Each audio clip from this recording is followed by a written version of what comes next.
Hi, this is Kurt from Bosch3D, and today I'm going to show you how I made a very basic garage workbench for my future project. I started off by designing the workbench in Fusion 360. This gives me a good idea of how much space the workbench will take and to make sure that everything fits in the place that I want it to fit. It also gives me a very good idea of how much lumber and wood I would need for this project. The functions used in Fusion 360 are quite simple, basically using a sketch, rectangular sketches, and extruding them to the appropriate height.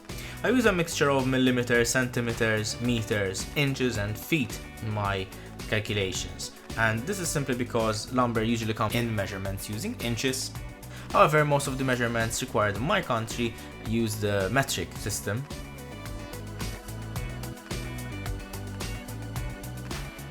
Once I had taken the measurements from the 3D model, it was time to go to the workshop and get cracking. I bought 5 pieces of 2x4s which were 13 feet long and a full sheet of plywood. I marked 2x4s which were going to support the face of the table and cut them to the length required. The whole workbench was going to be 2 meters and 20 centimeters long. It was going to be 60 centimeters deep, and I made sure that the leg assemblies were that wide. After finishing the long 2x4s, I marked and cut the different pieces required for the leg assemblies. Mainly the 2 which were going to be on the outside of the table, and 1 which was going to be in the middle, slightly offset to accommodate for future use.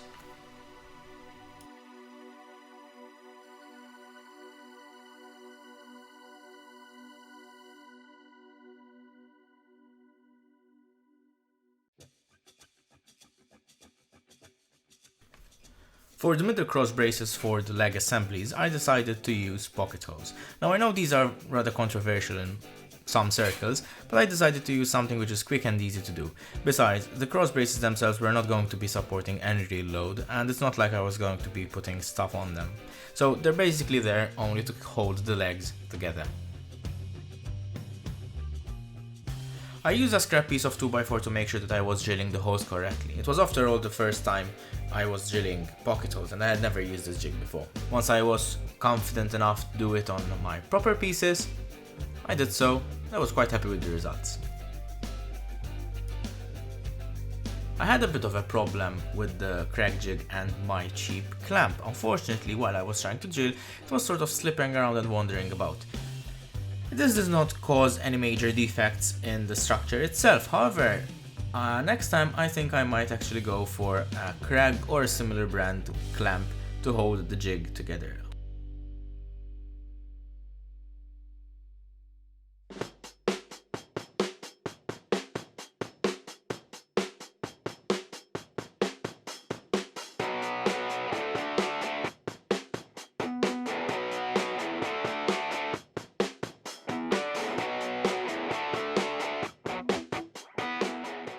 I marked off where I would be attaching the cross braces to the leg structures and made sure to use amper glue. I know that glue on an end grain does not do much for the strength of the joint, however it certainly doesn't hurt.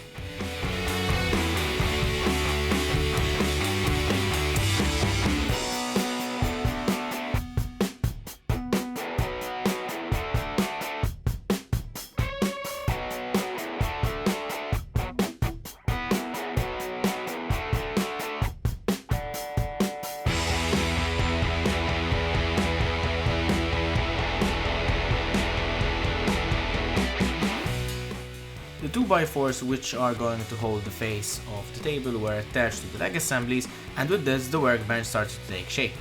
I added an extra 2x4 piece to the back of the table in order to make sure that it doesn't wobble sideways.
one last 2x4 to hold the face of the table, and the frame was complete.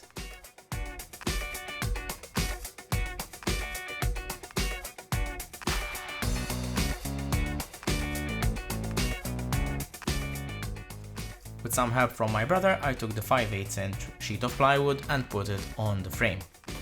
From here, I measured the dimensions I needed to cut it and proceeded by using my trusty jigsaw.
I expect this workbench table to take some abuse in the future.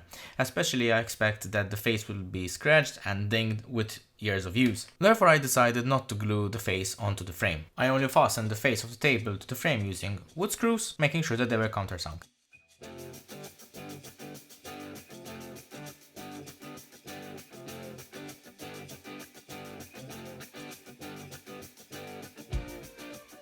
Since I used the jigsaw to cut the plywood, the cut was rather uneven and jagged. I flushed the edges with the face of the table using the router and the flush cutting bit.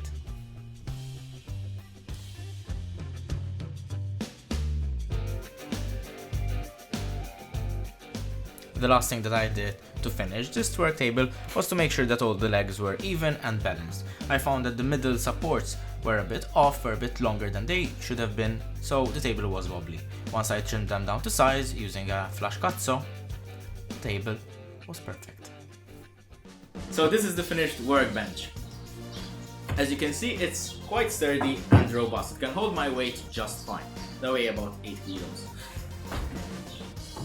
As far as the construction of the table goes, it's finished, and really all I want to do now is just give it a light coat of some sort of finish, either spray lacquer or a varnish or something. I expect this to get beat up, so I'm not really looking for a very durable finish because it's going to get beat up anyway. And I made the surface removable on purpose so that I can remove it and replace it in the future. The 2x4s, however, given that it's a shop project, not really worth investing a lot of time and money to finish them. So I gave them a good sanding, I made them smooth, making sure that there aren't any splinters. These were planed beforehand, however, so they're quite smooth to the touch already. And that's it. As you can see behind me, there is the tool wall. Now I'm not quite happy with it just yet. It's just a piece of particle board with screws and nails and just attached to the walls. The walls here are made out of limestone or bricks, so really you just need nails or an anchor and a screw such as this to fasten them to the wall. That's probably what I'm going to do, as at the moment they're just I've drilled some holes in them, put a couple of nails, and that is how they're holding up. It's quite sturdy. It's not going to fall over anytime soon, but I'm not happy with it, and I think I'm going to go over and revise this whole thing once I come back from Maker Center. I've also been upgrading the rest of my shop as well. As you can see over here, I've got a dry erase board, and it's there to scribble some ideas on it. I have a future project coming up involving these markers and some sort of holder and magnets to, make it a bit more convenient. One final thing which I would like to do in this shop is to add some sort of shelving on this side. The wall over here is empty on purpose, and that is designated for shelving. I already have a new shelving unit over here. It's holding most of my stuff and most of the tools, and I think I'm going to keep it that way. But I need space. For these. Now these are tool boxes, or at least storage boxes, for small hardware like screws, nails, hangers, and the like. Now I think I'm going to put them into some sort of cubby system or shelving system up here and make them floating, making them easy to sort of extract one by one instead of having to put 3 boxes from on top of each other. The 3D printer goes down here. I've already prepared a wooden spindle which is screwed on from the top. I haven't used any glue to fasten it to its place, and that is on purpose because I want to replace the tabletop. What I would also like to do is create some sort of enclosure for the printer, at least some sort of cover for the front and the sides to prevent sawdust and dust in general from getting on the bed and having to clean it so often. I especially want to keep on using the printer while I'm working on the bench. So for example, I'll be foam smithing on top and the printer would be going on at the same time, it would be working. So I need to find some sort of enclosure for it. I'm thinking something along the lines of plexiglass, some transparent materials, but I'm not excluding wood. Finally, the chop saw is right here at the moment, and this is not its final place. I am going to make some sort of storage system for tools like this down here. I'm going to get rid of this old stool eventually. But all the big tools, all the big power tools will go down like the chop saw, future table saw, etc. So as much as possible I'm going to leave the surface of the table free. I also fastened a bench vise over there, and I've used it a couple of times already. I used it to plane some boards and to sand some items, and the table held up just fine. It doesn't rock, it doesn't wobble, and that's exactly what I was looking for when I was building this. If you like this video, please click the like button down below. Click the subscribe button to help my channel immensely. You can follow me on all my social media, such as Facebook, Twitter, and Instagram. All the links are in the description down below. Just as I have been inspired by other makers out there to come down in my shop and build this workbench, I hope that you too can go in your shop and make something. Because everyone is a maker. Till next time.